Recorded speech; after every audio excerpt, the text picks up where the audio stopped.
नमस्कार, मी पंजाब डक. आज राज्यातल्या सर्व शेतकऱ्याला सांगू इच्छितो की काय झालं. एक आंध्र प्रदेश, तामिळनाडू, कर्नाटक, केरळ ह्या पट्ट्यामध्ये एक चक्रीवादळ घोंघावतंय. तर त्याचं नाव आहे टिटवा. ते चक्रीवादळ काय होणार आहे, इकडं छत्तीसगडकडे जाणार आहे. ते छत्तीसगडकडे जात असल्यामुळं महाराष्ट्रामध्ये फक्त ढगाळ वातावरण राहणार आहे, पाऊस काय येणार नाही. म्हणून सर्वप्रथम महाराष्ट्रातल्या शेतकऱ्यांनी हा अंदाज घ्यायचा. मग पाऊस कोणत्या राज्यात पडणार आहे?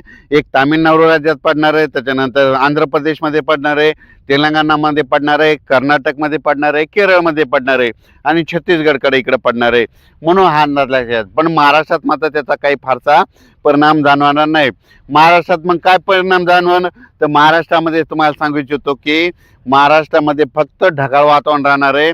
म्हणजे उद्याच्याला 30 नोव्हेंबर, 1 डिसेंबर, 2 डिसेंबर 2025 ह्या 3 दिवसामध्ये चांगलं असं ढगाळ वातावरण राहणार आहे. असं वाटेल की मराठवाड्यातल्या लोकांना आता आभाळ आलं आणि पाऊसच येतोय का, पण काही चिंता करू नका, पाऊस काय येणार नाही. द्राक्ष बागायतदारांना एक सांगू इच्छितो की की सध्या काही पावसाचं वातावरण नाही, फक्त ढगाळ वातावरण राहणार आहे. पण हे ढगाळ वातावरण राहत असल्यामुळं राज्यामध्ये धुकं राहणार, धुळी राहणार, धुराळी राहणार आहे. म्हणून हा अंदाज लक्षात यायचा.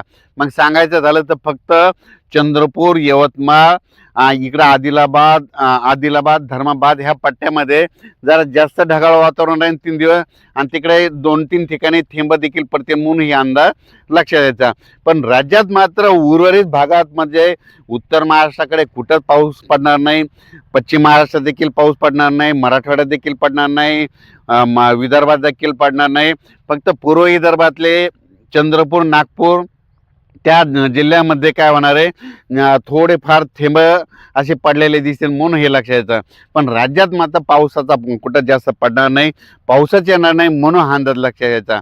राज्यातल्या सर्व शेतकऱ्याला सांगू इच्छितो की याच्यामध्ये फक्त ढगाळ वातावरण असल्यामुळे दिवसा देखील धुई राहणार आहे. दिवसा देखील असं वातावरण धुकं पडल्यासारखं असं दिसणार आहे. म्हणून हे लक्षात यायचं. उत्तरेकडून वारं सुरू होत असल्यामुळं परत राज्यामध्ये काय होणार आहे, परत थंडीला सुरुवात होणार आहे. म्हणून हा अंदाज लक्षात यायचा. मागं जसा पडला तेवढा काही मोठा पाऊस पडणार नाही. सांगली, सातारा, सोलापूर, कोल्हापूर, त्याच्यानंतर पश्चिम महाराष्ट्रातल्या द्राक्ष शेतकऱ्याला सांगू इच्छितो की पाऊस काय येणार नाही, त्याच्यामुळे काही चिंता करायची गरज नाही. फक्त ढगाळ वातावरण राहणार आहे, त्याच्यामुळे धुकं राहणार आहे. म्हणून हे अंदाज लक्षात घ्यायचा. डाळिंब शेतकऱ्याने अंदाज लक्षात घ्यायचा, वेलवर्गीय पिकावाल्याने अंदाज लक्षात घ्यायचा. आणि ज्यांच्याकडे हरभरा असेल तर माझी सर्व शेतकऱ्याला विनंती आहे, तुम्ही पेरला असून पेरल्यापासून 15-20 दिवस असेल तर तुम्ही पाणी सुरू करा. कारण की सुरुवातीला काय करा, 5-5, 7-7 घंट्याचं, 5-5, 4-4 घंट्याचं ओलीला ओल जाईपर्यंत पाणी द्या, आणि त्याच्यामुळे तुमचा हरभरा देखील चांगलं जोमात येणार आहे. त्याच्यानंतर ऊस कारखानदार, जे ऊस तोड कामगारासाठी आनंदाची बातमी, राज्यात पाऊस येणार नाही, फक्त ढगाळ वातावरण राहणार आहे. म्हणून घाबरायचं नाही.